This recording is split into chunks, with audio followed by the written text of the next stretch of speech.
Según los Centros de Control y Prevención, aproximadamente 1 de cada 31 niños presenta trastorno del espectro autista. Hablar de autismo es hablar de personas, familias, comunidades que merecen información clara y basada en evidencia. Para ello nos acompaña la primer ponente con el tema titulado Autismo al grano, 20 años de experiencia en respuestas claras, por la psicóloga Blanca Rascón Luque, y quien además viene súper acompañada por la psicóloga Karina Serrano Álvarez. Les pido un fuerte aplauso, por favor.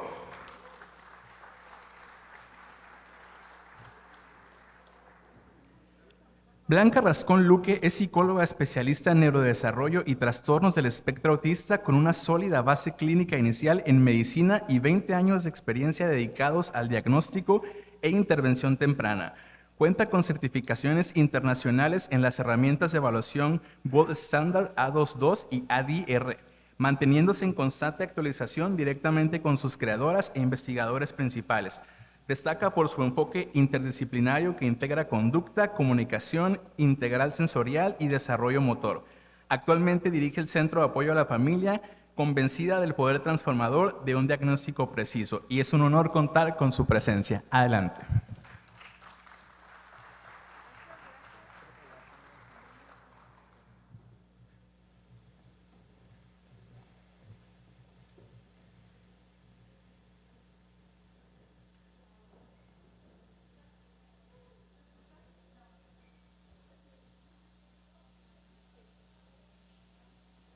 Ahora, wow, estoy sorprendida de tanta gente hoy aquí reunida.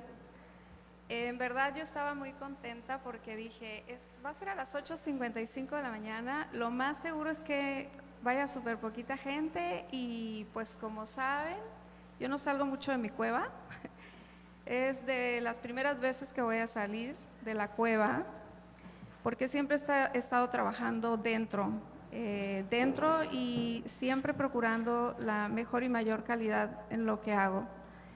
Sin embargo, el ver tanta gente aquí de verdad me conmueve y gratamente siento que es una gran oportunidad porque en 20 años tengo bastante que decir.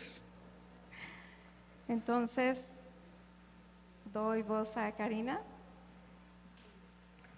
Muy buenos días. Antes que nada, muchas gracias por acompañarnos en esta cálida mañana. No sé si se han dado cuenta, pero un tema para romper el hielo regularmente es el clima. Aunque no conozcamos a alguien, lo primero es cómo está el calorcito. Entonces, aquí estamos esta mañana. Hace unos años tuvimos una actividad en un mes de abril, para el 2 de abril, tuvimos una actividad en CAF donde les pedimos a los papás que dejaran post-it en la recepción de CAF, con quien pudieran, con las preguntas más frecuentes que tienen sobre el autismo. Entonces, hoy traemos esas preguntas, las que se repitieron con mayor frecuencia, y esto con el objetivo de que ustedes tengan información valiosa, basada en evidencia, información que ha crecido a través de estos 20 años de experiencia que tiene la psicóloga Blanca, y que nos va a dar la oportunidad de tomar decisiones informadas. Entonces, para apurarnos, vamos a comenzar con una pregunta que la que más se repite y regularmente suele ser un combo. Entonces, la primera pregunta clásica es, ¿qué es el autismo?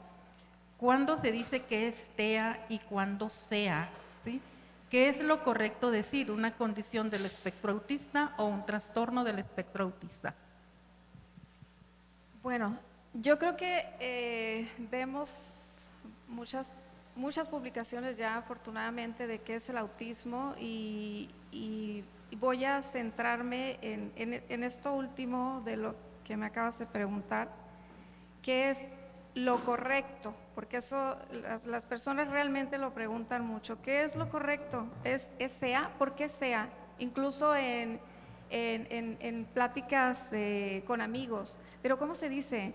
¿Si es SEA o es TEA? ¿Y de dónde sale esto? Bueno, hay marcos referenciales de donde surgen el término SEA y el término TEA. Y yo digo, pues el autismo no es una sola cosa, el autismo son muchas cosas. Es SEA y también es TEA.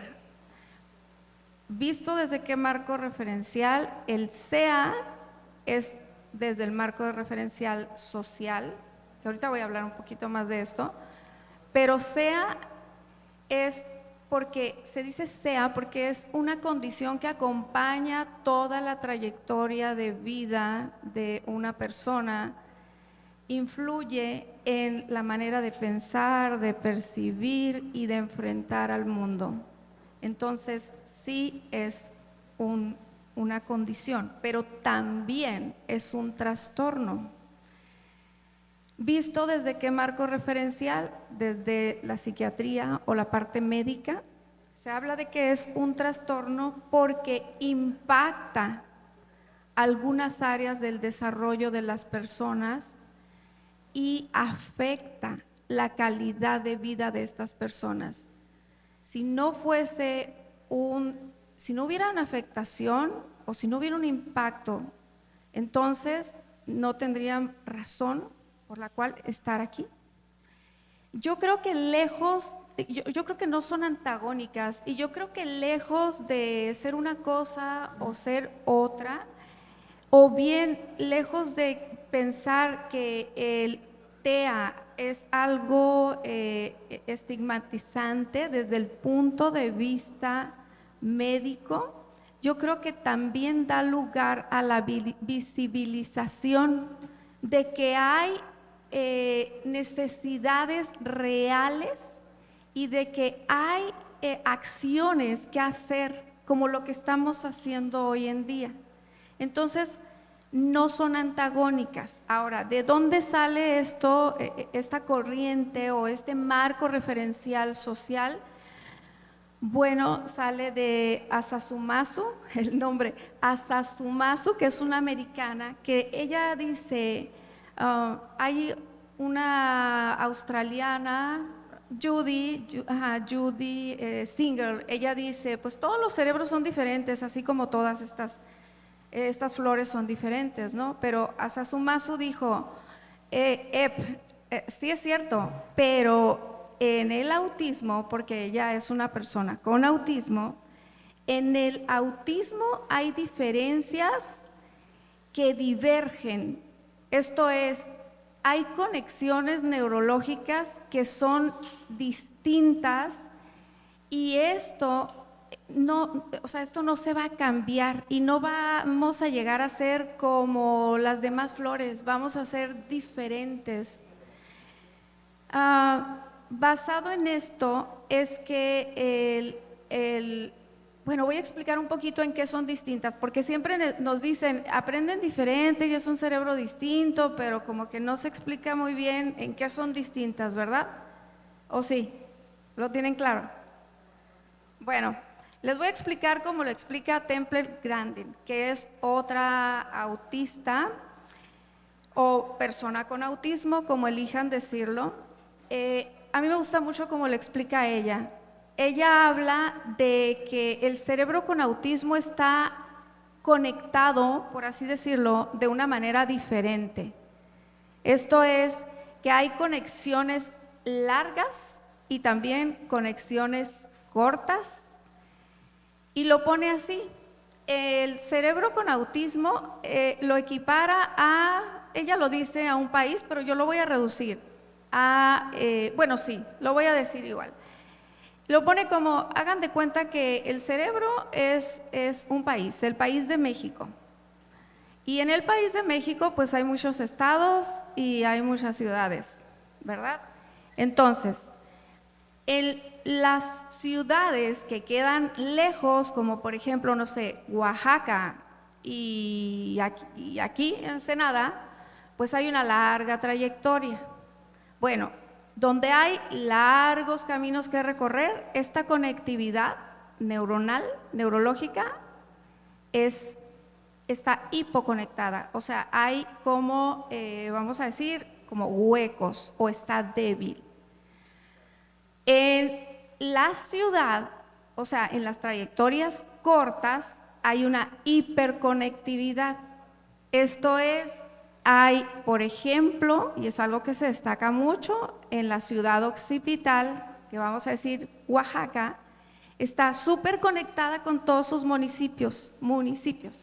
Y entonces eso da pues una ventaja con respecto a que hay una muy buena recepción del lenguaje visual, hay muy buena memoria visual, y entonces depende de qué lugar es el que está hiperconectado, es el que va a tener una gran ventaja versus los que requieren o las habilidades que requieren de conexiones muy largas.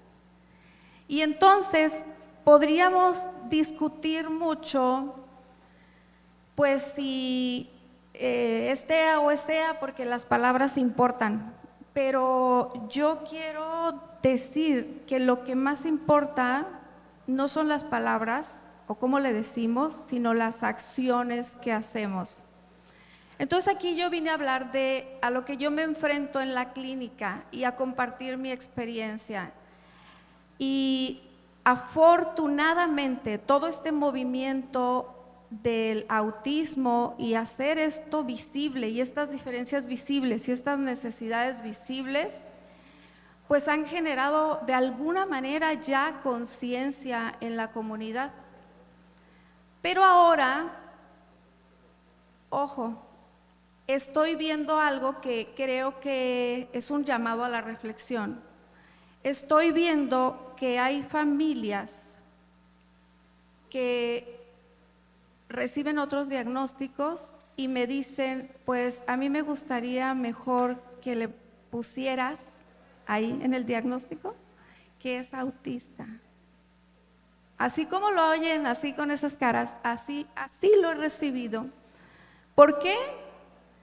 Por los accesos que ya conocen, que pueden tener, a diferencia de otras condiciones que no se han divulgado tanto. Y me voy a ir a otro tema más cercano todavía. Recibo a una amiga, una persona muy cercana a mí, que tiene su hija se hizo un evento para clases de pintura gratuitas para niños con autismo. Y ella tiene a su hija con trastorno del desarrollo intelectual, lo antes llamado discapacidad intelectual o antes llamado retraso mental. Entonces, ella quiere inscribir a su hija a este evento. ¿Y qué creen? No tuvo acceso. Y es aquí donde cabe la reflexión. Si con el mensaje de la inclusión y lo que queremos tener, de hecho, al ratito vamos a tener una charla que se llama Los derechos de la... Para protección de los niños con autismo. Para atención y protección de las personas con autismo en Ensenada. Y yo me pregunté, ¿por qué con autismo y no con neurodivergencia? Y alguien podría decir por ahí, pues porque por algún lugar debemos de empezar, y estoy completamente de acuerdo, y qué bueno que empezamos por algo, pero hay que tener mucho cuidado de esto que se está generando, porque desde mi punto de vista humano, si queremos generar inclusión, ¿qué debemos hacer? Incluir. Si queremos generar visibilidad, debemos ver las necesidades también de las otras condiciones, como el día de hoy, ¿no? Que no nada más se está hablando de autismo, se está hablando de otras condiciones, o se va a hablar de otras condiciones. Entonces, si queremos respeto para las personas con autismo, debemos respetar otras condiciones y desde mi punto de vista, el mensaje sería a la reflexión de no brindar los apoyos de acuerdo a la etiqueta que la persona tenga. Y ese sería mi mensaje respecto a esta pregunta. Ok, muchas gracias. Pues como vemos, definir el autismo es tan amplio como el espectro, ¿verdad? Muy bien, entonces aquí tenemos otra de las preguntas que más nos han realizado. Y pues, ¿cuál sería el camino que debe recorrer una familia cuando sospecha que su hijo tiene autismo? ¿Qué es lo primero que debe hacer o con quién debe acudir primero? ¿Debe acudir primero con un neurólogo, con su pediatra, con el paidopsiquiatra o con el psicólogo? Híjole, esta pregunta es de todos los días y la respuesta es no depende de la profesión, depende de la formación del profesional, porque si el profesional está formado, porque el hecho de que sea un pediatra no implica que esté formado en autismo, el hecho de que sea incluso un neuropediatra no implica que esté formado en autismo. El hecho de que sea un paidopsiquiatra, ese sí está formado en autismo. Y el psicólogo tampoco. Un psicólogo, a ver que me digan mis compañeras psicólogas cuánto nos dan en la carrera de autismo. Ni aunque el psicólogo se capacite en las gold standard de autismo, de pruebas que nos ayudan a hacer el diagnóstico de autismo, que son el A2-2 y el ADR. O sea, eso no garantiza que te vaya a dar un diagnóstico asertivo, porque el diagnóstico no se hace con un instrumento, eso es una ayuda, pero el diagnóstico se hace desde la clínica. Entonces, si un profesional detecta una necesidad, este profesional va a canalizar, va a hacer su trabajo, pero también va a canalizar al compañero correspondiente. El diagnóstico no se hace por una sola persona, se hace multidisciplinario. Y dije multidisciplinario, no transdisciplinario.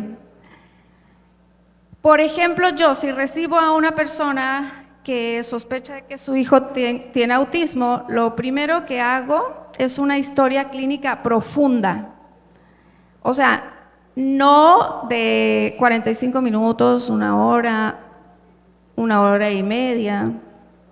O sea, la mínima podría ser de 1:30 y no es un instrumento único, la entrevista. Sin embargo, si en esta entrevista yo identifico, este niño tiene trastornos del sueño, lo voy a canalizar al pediatra. Este niño tiene crisis convulsivas, lo voy a canalizar al pediatra. Este niño, al neuro. Este niño tiene regresiones, o sea, dejó de hacer cosas que ya hacía, lo voy a canalizar al pediatra. Este niño tiene verdaderos problemas voy a decir, conductas oposicionistas, que así ya se dice hoy en día los problemas de conducta. Lo voy a canalizar al paidopsiquiatra. Entonces, desde mi lugar, yo lo que voy a hacer, y eso es lo que es el ideal, en el mundo ideal, como diría Sarah Rosenfeld, en el mundo ideal, el psicólogo tendría que hacer una valoración basada en varios instrumentos. Tendrían incluso en ocasiones que incluir videos de casa o visitas escolares, encuestas a maestros, a veces hasta a los abuelos, a los cuidadores, y se tiene que hacer una batería de pruebas, que tampoco hay una batería única de pruebas. No es que aplícale el A2-2, el ADR y el perfil sensorial, no. Cuando yo recibo un paciente, lo que voy haciendo es hipotetizar. ¿Por qué? porque hay muchas condiciones que se parecen. Esto es, me puede llegar con la sospecha de autismo, pero puede ser un trastorno generalizado del desarrollo, puede ser un trastorno específico del lenguaje, puede ser un trastorno de la pragmático, social pragmático, puede ser un retraso del desarrollo intelectual, puede ser un trastorno de la integración sensorial o de la sensorialidad. O sea, puede ser muchas cosas. O puede ser, aquí hay que discriminar, es una cosa, es otra, o lo que nosotros llamamos como poliexcepcionalidad, o sea, son muchas cosas a la vez o dos cosas a la vez.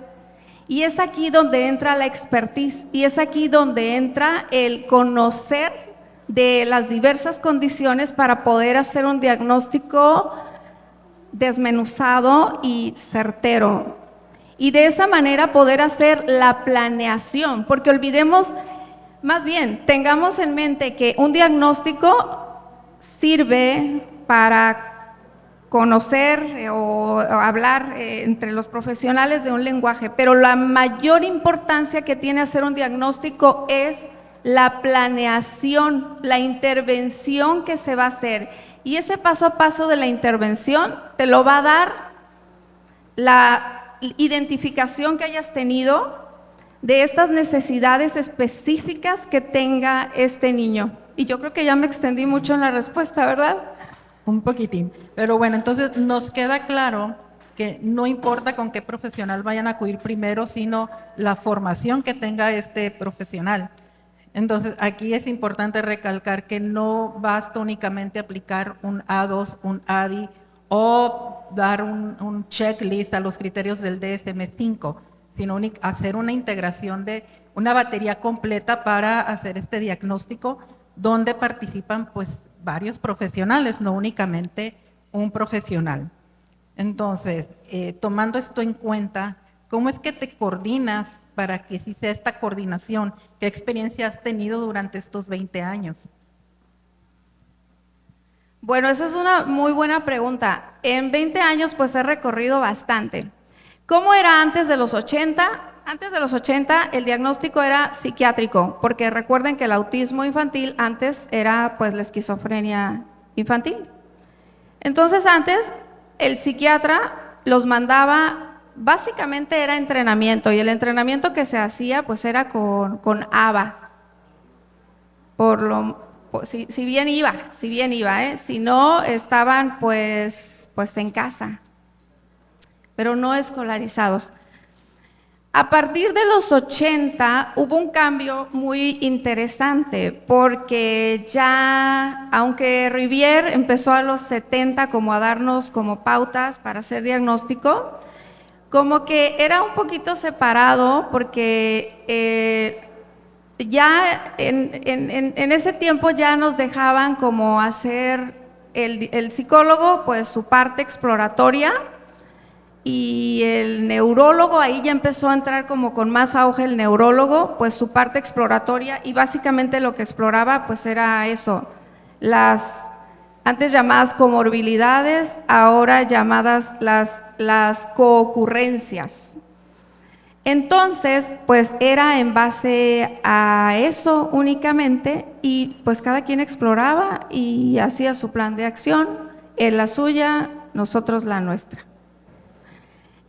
A partir de hace de unos 5 años a la fecha, pues hay una gran confusión, hay una gran pregunta, y yo creo que por eso lo estás haciendo, porque ahora muchas veces se viene con el psicólogo, otras veces se va con el PAIDO y otras veces se va con el neuro. Y entonces ahí andan como turistas terapéuticos o viajeros explorando a ver pues con quién y qué hace cada uno. Entonces, ahorita, en la actualidad, ¿cómo es que lo he vivido de 5 años para acá? Se van a veces al área de psicología, pero en otras ocasiones se van al neuro. Y entonces el neuro aplica un test de cribado, o sea, un filtro. Este filtro da un presunto diagnóstico y de ahí lo mandan no con sugerencias, con algunos sí, no estoy hablando de todos, pero muchas veces los mandan con indicaciones terapéuticas. O sea, este niño todavía no tiene el diagnóstico, pero ya trae indicaciones terapéuticas. Y aquí es donde hay un riesgo, porque es como un protocolo también. Le vas a dar lenguaje, le vas a dar integración sensorial, le vas a dar terapia ocupacional o le vas a dar terapia cognitivo-conductual. ¿Saben lo que se requiere para recibir una terapia cognitivo-conductual? Pues hay que tener algo de cognición. Acá yo creo que hay alguien que me entiende muy bien, que está sintiendo bastantes cosas de las que digo, y es la realidad que estamos viviendo. Entonces, hagan de cuenta que es como si el neuro me dijera, mira, ve ahí a la puerta y camina. ¿Qué haría yo? ¿Caminaría a dónde? ¿A la derecha, a la izquierda, para enfrente? ¿Qué hago? Y eso es muy importante porque si me dice, por ejemplo, dale lenguaje, sería, si lo equiparamos con la construcción de una casa, sería como decirle, ponle a veces, no estoy diciendo siempre, es como decirle, ponle el techo a la casa. Y yo me pregunto, ¿este niño tiene paredes? ¿Tiene piso? ¿Tiene cimientos? Porque para poner el techo, porque los niños con autismo, el 30% de los niños con autismo, estadísticamente, no son o no van a ser hablantes. Ya no se dice oralizados, se dice hablantes. No van a ser hablantes. El 30%.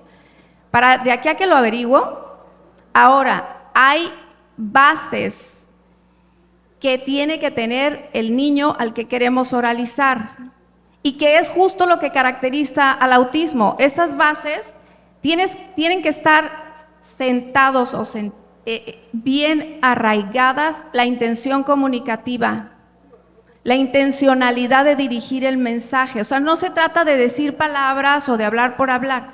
Se trata de que esa comunicación o esas palabras lleguen a tener un propósito comunicativo, y para eso hay que trabajar en atención conjunta, hay que trabajar en juego que va junto con el lenguaje y hay que trabajar en una diversidad de cosas.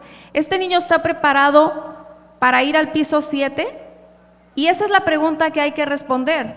Y eso es lo que la valoración profunda nos permite obtener. ¿Dónde está este niño para diseñar los pasos que siguen para el plan de intervención de cómo va a ir caminando estos escalones para llegar a esto que se está deseando que el niño logre? Entonces, ¿sí? Okay, sí, me parece que queda claro que el proceso de evaluación diagnóstica corresponde al equipo multidisciplinario. Ahora, otra pregunta que también hacen es, que ya acabas de hacer como una breve introducción, es ¿a quién corresponde el diseño del plan de intervención? En primer lugar, a la familia, que tiene que colaborar con conocimiento, porque el psicólogo tiene que orientar a la familia y decir claramente dónde está este niño y cuál es este camino, este recorrido y esta serie de pasos que este niño tiene que seguir. Se orienta a la familia y una vez que se orienta se toman decisiones en conjunto. Ahora, para este diseño es importante también incluir a otras áreas, no nada más al PAIDO y no nada más al neuro y no nada más al pediatra. Necesitamos de otras profesiones. En mi caso estoy formada también en integración sensorial y y estoy formada en diversas exploraciones, pero yo no hago todas. Mi función es identificar, a ver, ¿este niño necesita de un perfil sensorial o no? ¿Este niño necesita de una evaluación por la fisio o no? ¿Este niño necesita del gastro? Y todo eso se obtiene en esa entrevista clínica profunda. Y en base a esto se establecen prioridades, pero se le da a conocer a la familia estas prioridades y en conjunto se toman las decisiones de acción por fases. Primero vamos a hacer esto y luego lo que sigue, lo que sigue, lo que sigue. Entonces es muy importante estar enterados de qué es y para qué es que se va a poner esto antes que esto. ¿Sí? Muy bien. Entonces, para que conozcan este camino que debe recorrer una familia cuando están en sospecha de un niño con autismo, tenemos en nuestro stand un código QR con esa guía para que puedan acceder a ella. ¿Sí? Bueno, también hay otro código QR, ahí sí que les invito mucho a que vayan y le tomen ahí. Hay condiciones que están relacionadas con aspectos médicos que de no atenderse, que debutan como si fuesen un trastorno general global del desarrollo en una primera infancia y que si no atendemos, pues pueden ser graves condiciones. Ahí les puse de acuerdo a las últimas investigaciones, a los up to date, qué condiciones son de las que deben estar alertas, porque pueden debutar como si fuese una cosa y realmente es una condición médica, como la fenilcetonuria, por ejemplo. No la atiendes y se atiende esto con una dieta específica y no la del gluten y caseína, que esa es otra muy valiosa para otro perfil. Pero si no se atiende, nos dan fenotipos autistas. O sea, ¿qué quiere decir fenotipos autistas? Que se conducen como tal. Y entonces la observación de que hasta ahorita se me pasó algo importante dentro del diagnóstico, pese a que es un trastorno del neurodesarrollo, hasta ahorita no hay una prueba neurológica o de sangre, que va a haber, ahí viene la genómica que llegó para quedarse y hay muy buenas expectativas para dentro de, no sé, unos 10 años, pero a pesar de que el nombre diga neurodesarrollo, no hay una prueba neurológica que diagnostique el autismo, no hay una prueba de gabinete, no hay una prueba de sangre. El diagnóstico se sigue haciendo hoy por hoy, miércoles, ¿es verdad? Sí, miércoles, se sigue haciendo en base a la observación de las conductas. ¿Qué conductas? Conductas sociales. ¿Cómo se socializa este niño? Los propósitos de esta socialización, conductas de comunicación, ¿para qué comunica? ¿Cómo es que comunica? ¿Hay reciprocidad en esta comunicación o no? Intereses profundos, que es otra de las características del TEA. Ya no se dice intereses restringidos, ahora en el lenguaje neuroafirmativo son intereses profundos y conductas repetitivas. Y a través de la observación es que se hace este diagnóstico, y esos a veces están un poco escondidos. Hablaba con una familia hace poco y cuando se les pregunta, porque aquí no se hace un cuestionario, se hace una investigación. Entonces se les pregunta, a ver, tu niño, si tú le preguntas, ¿tu niño tiene conductas repetitivas? O no, pues no, porque lo que se sabe por ahí es pues el flapping, ¿no? O sea, o acomoda cosas. Indagando, me dicen, es que mi niño es súper feliz, porque mi niño chifla todo el día, desde que se levanta hasta que se duerme. Es más, dice algunas palabras y las otras las completa con chiflidos. Ahí está una conducta repetitiva. Pero si tú le preguntas al papá, ¿tiene conductas repetitivas? No, pues No. ¿Algún sonido? No. ¿Sí? O sea, muchas veces puede estar encubierto. Y es ahí donde entra esta experiencia y esta expertise y esto que hay que hacer, que es desmenuzar. ¿Sí?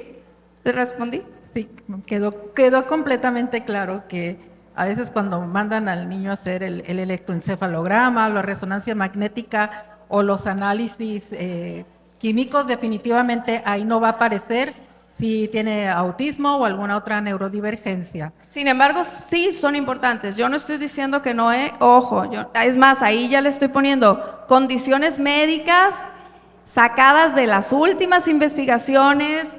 De hecho vienen cambios, incluso para nosotros. ¿Cuándo los vas a mandar sí o sí al ámbito médico? Y esto es algo que queremos que se meta por ahí en uno de los diagnósticos que se están haciendo demográficos y de detección y diagnóstico del autismo a nivel localidad, ¿verdad? Así es.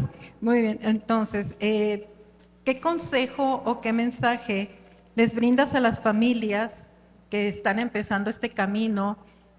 Todo esto pues derivado de tu experiencia a lo largo de estos 20 años.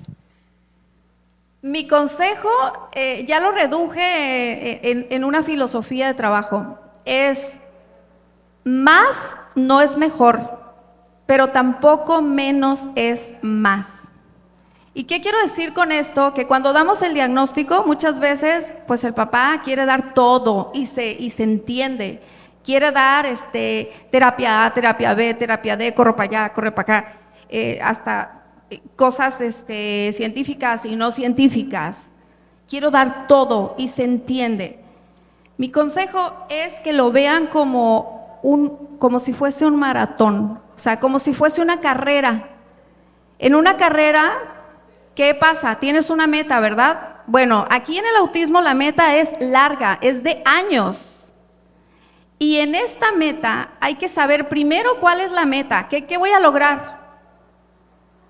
Y lo que se pretende lograr es independencia en edad adulta. Entonces, si tú vas a correr esa meta, así como en la metáfora del avión, que tomas la mascarilla y pues para poder salvar a tu niño, pues tienes que ponértela tú primero y luego ponérsela al niño. En esa metáfora estoy diciendo que para correr ese maratón o esa meta y llegar hasta allá y hacerla sostenible en el tiempo porque es larga, tienes que tomar en cuenta tu salud mental. Primero tú como padre de familia, y por eso Bárbara por la tarde, ¿verdad? Nos va a compartir una charla sobre estos cuidados del cuidador, porque queremos darle todo al niño, pero va primero de a uno. Y cuando tú cuidas eso, cuidas tu sueño, cuidas tu descanso, haces un equilibrio, va a ser más sostenible que tú vayas a llevar a este niño hacia esa meta. Ahora, ¿por qué digo más no es mejor, pero tampoco menos es más? Porque dar de menos y dejar de dar y cansarte a la mitad de la carrera es muy perjudicial. A mí tristemente me ha tocado ver niños que dejaron la terapia porque tenían que ir a la escuela y les tenían que poner maestra sombra, o porque se cansaron, porque pusieron mucho al principio y el niño ya va bien y lo dejaron. Se va a los 3 años y regresa a los 12. Y no es uno, ¿cuántos niños hemos tenido? Regresan y dices, oh por Dios, o sea, este niño tenía todo para llegar a esa meta que todos queremos que llegue. Y llegan, es como se fueron ayer y regresaron antier, y eso para mí es doloroso de verdad, o sea, es triste de verdad, porque creo que si dosificamos y si ponemos, no se trata de poner todo, se trata de poner los pasos que son y enfocarnos en ese paso que hoy, en este momento estoy dando, e ir paulatinamente subiendo, y para eso se necesita un plan. Un plan justificado. ¿Con qué? Con el punto de partida que tenemos un estudio profundo. Muchas veces me llegan papás y me dicen, pues es que lo llevo a la terapia tal y la tal y la tal. A ver, dame sus valoraciones. A ver, no, pues es que no le hicieron. ¿Cómo que no le hicieron? Y eso es una realidad, ¿eh? Es la realidad de casi el pan de cada día. O le hicieron un perfil de desarrollo evolutivo y de ahí es lo que se está haciendo. Y entonces resulta que ya la rueda ya está inventada, no inventamos nada, solo ajustamos. Y hay estudios longitudinales de autoridades del tema que nos dicen, a esta edad entra por este camino, entra por esta metodología, aunque yo no me caso con ninguna metodología, por eso he estudiado muchas, para poder adaptar a las necesidades particulares de cada niño. Y esto es lo que nos va a dejar llegar al éxito. Entonces, yo creo que fui clara con la respuesta. Ha sido clara y bueno, lo que nos compartes es que la constancia es lo importante. La constancia y ojo, el orden. Aquí en la intervención el orden importa. Y yo creo que ese sería el principal mensaje, el orden importa y enfócate en ese orden, en ese paso que sigue, siempre y cuando esté fundamentado, lo entiendas, esté justificado y de esa manera vas a ganar. O sea, yo sé que he tenido gratamente muchas experiencias de familias que tienen esta independencia y que son ganadoras porque se mantuvieron a través del tiempo de una manera equilibrada y en orden. Y esa es la invitación y ese es el consejo que yo puedo dar a las familias. Creo que ya se nos da el tiempo, ¿no? Sí, ya me están diciendo. Sí. Muy bien, entonces, concluyendo con esta charla, pues nos damos cuenta, definir el autismo pues es muy amplio. Tenemos claro que debemos buscar profesionales que estén formados, que tengan la preparación y el mensaje final, ¿sí? La constancia y el orden importan. Entonces, nosotros ¿Preguntas? concluimos y el ¿Preguntas? público va a participar. ¿Alguna pregunta? Gracias.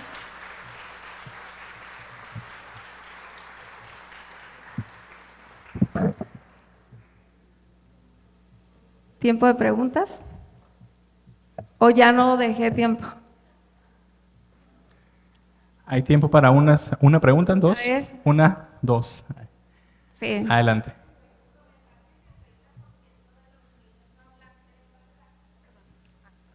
Sí. Buenos días. ¿Perdón?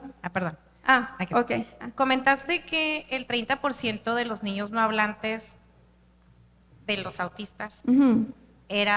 es como casi una garantía que nunca vayan a hablar, ¿no? Entonces, quisiera saber de ese 30%, ¿qué probabilidades hay que alguno de esos niños con la intervención pues correcta, como lo que comentabas? Súper bien que tú lo sacas. Quisiera saber esa parte, pues si hay la probabilidad de ese 30% que a lo mejor en un futuro puedan tener la comunicación hablante. Sí, uy, que súper bien que lo sacas porque eso se me fue de las manos. Hay investigaciones de la doctora Brainhauer, americana, y ella dice, por default, si tú tienes un niño con autismo, tú no sabes si va a hablar o no va a hablar. Entonces, sí o sí, primer paso, le tienes que dar un alternativo de comunicación. ¿Se acuerdan que les hablé de las conexiones largas y las conexiones cortas?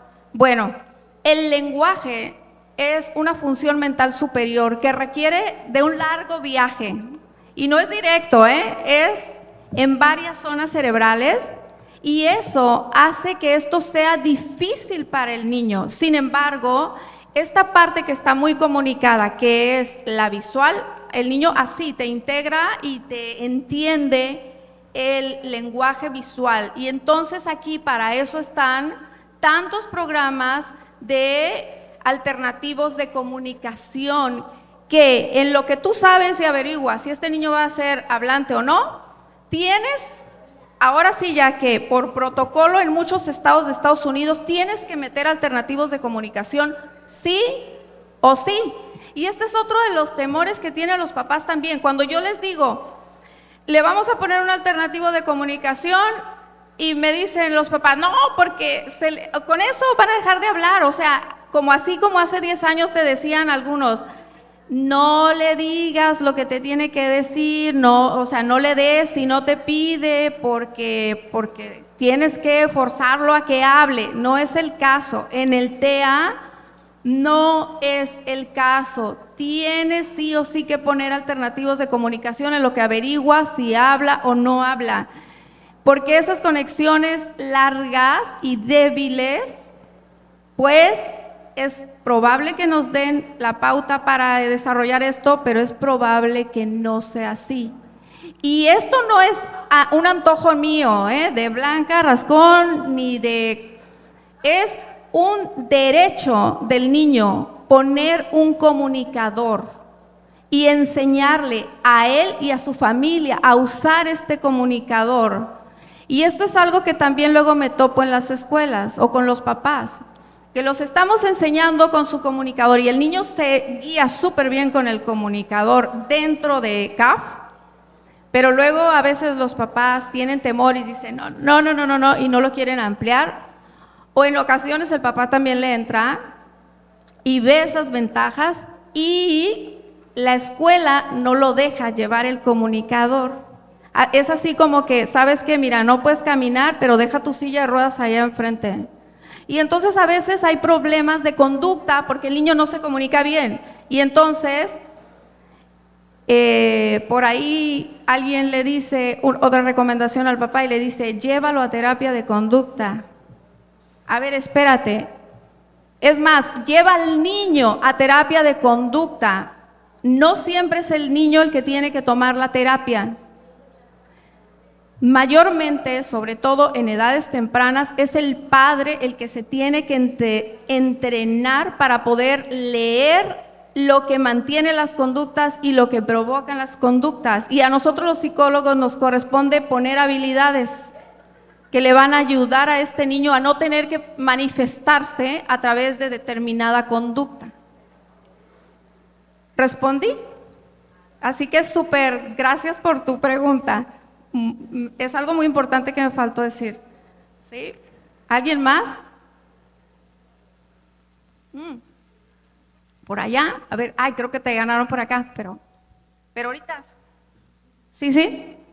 Sería una pregunta más por cuestión de tiempo y comenzamos. Con respecto a la formación de los profesionales para poder estar preparados precisamente para poder detectar el CEA o el TEA. ¿Cuál es su recomendación? Porque los planes y programas de estudio se cambian cada un número de años, por lo menos 5, ¿no? 4 por ahí. Y es una realidad que no estamos formando ni a los psicólogos, ni a los médicos, ni a los pediatras, tampoco a los neurólogos en este problema tan importante, ¿no?, en nuestra sociedad. Mi recomendación es no te limites a un plan de estudios. Yo salí de un plan de estudios que a mí me pareció muy básico, o sea, realmente lo que vi fue lo que es la definición de autismo, que era otra, y de ahí me quedé con una gran necesidad de poder dar atención real, y entonces de ahí, así como un autista, que el autista tiene como esta profundidad, me fui al retraso mental, que en aquel tiempo así se llamaba, pero no explicaba todas las cosas, y de ahí me fui al TDAH y me metí por años, y luego de ahí me fui a la dislexia y me metí por años. Y entonces así, entonces no permitan, porque es cierto, los planes de estudio ahorita tenemos estudiantes que, o sea, que bueno, por lo menos antes sabíamos la definición, pero ahora siempre les pregunto a los estudiantes, a ver, ¿y tú qué entiendes por autismo? Y entonces me dicen, son los niños que aprenden diferente. Ajá, ¿cómo? ¿Qué? ¿Por qué? No me saben decir. Es más, son los niños que se tapan los oídos. De verdad, con mucha necesidad. Y la invitación a todos los profesionales es, si el plan de estudios no se lo da, búsquenlo. Porque es un compromiso, si te vas a dedicar a esto, o sea, métete, porque es un compromiso tuyo con lo que tú vas a dejar aquí en esta sociedad. Y no se trata de obtener un trabajo con el papá que necesita certeza, que necesita guía, que necesita, y con lo valioso que son los años de oro. Aquí en el tema del autismo, los años de los niños son oro. Si me preguntan a qué edad se hace un diagnóstico, a veces llegan y me dicen, oye, pues es que el neurólogo me dijo, o el pediatra me dijo, o el maestro me dijo que pues es muy temprano para diagnosticarlo porque tiene 4 años. Y yo, ¿4 años? Pues a lo mejor en nuestro país. Pero cada vez llegan niños más a edad más temprana.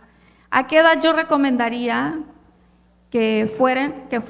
Ya hay instrumentos para desde los 12 meses y se están validando otros en otros países que son desde los 6 meses, pero claro, con tecnología. Pero si no tenemos tecnología, ya perfectísimamente a los 12 meses ya podemos estar viendo datos de alarma y podemos estar generando, aquí se trata no de un diagnóstico, sino de generar planes de acción, y todas las metodologías probadas científicamente, las NDVI, están hechas para niños que creen menores de 5 años. O sea que si llegas a los 4 a diagnosticarlo, ya perdiste tiempo súper valioso. Así que la invitación sería esa, o sea, si te dedicas a esto, fórmate, comprométete y no te conformes con el plan de estudios académico. Y veo que otras personas levantaron la mano para preguntar y que no les están dando chance, pero tal vez lo que podemos hacer es que hagan las preguntas por la página de CAF, por allá está nuestro stand, y con mucho gusto yo me comprometo a responder cada una de las preguntas que hagan. ¿De acuerdo? Bueno, muchas gracias a la ponente. Y chicos, una pregunta nada más. ¿Cuándo empieza la inclusión? ¿Estamos siendo inclusivos en este momento? Hay mucho ruido. ¿Cuándo empieza? Cuando nos damos cuenta del entorno en donde estamos y de las necesidades. El día de hoy nos acompañan personas neurodivergentes, a quien nuestro aplauso le genera un disturbio y le genera un malestar clínicamente incluso significativo. Y yo cometo también el error a lo mejor de participar en un aplauso cuando no me percato a voltear a ver a un lado a ver si a alguien quizá mi aplauso le esté afectando. ¿Sí me explico? El día de hoy vamos a cambiar, ¿les parece? Y vamos a dejar de aplaudir. A partir de este momento quedan prohibidos todos los aplausos y hacemos el aplauso de esta manera, aplauso inclusivo, ¿ok? A las ponentes, gracias, aplausos inclusivos para ustedes y continuamos con nuestro programa. Gracias. La OMS estima que el TDA afecta aproximadamente al 5% de niñas, niños y adolescentes. Más allá de las etiquetas diagnósticas, existen personas con talentos, desafíos y formas únicas de experimentar el mundo. La siguiente ponente, Soraya Guzmán, psicóloga, es psicóloga por la UABC y maestra en enfoques cognitivo-humanistas con más de 17 años de trayectoria. Un segundo, creo que sí van a entregar constancia, por cuestiones de tiempo iban a entregarla aparte, pero le van a entregar una constancia brevemente a la psicóloga, a la doctora, y continuamos con Soraya.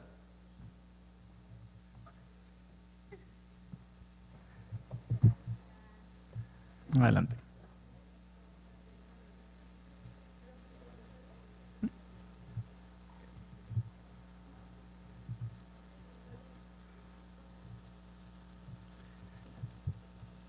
Uy, tiene letras bien chiquitas. Dice, Servicios Médicos Municipales, el 25º Ayuntamiento de Ensenada, otorga la presente constancia de participación a la psicóloga Blanca Rascón Luque por su valiosa participación como ponente en las jornadas para el bienestar en neurodivergencia, impartiendo la conferencia Lo que aprendí en 20 años trabajando con niños con autismo.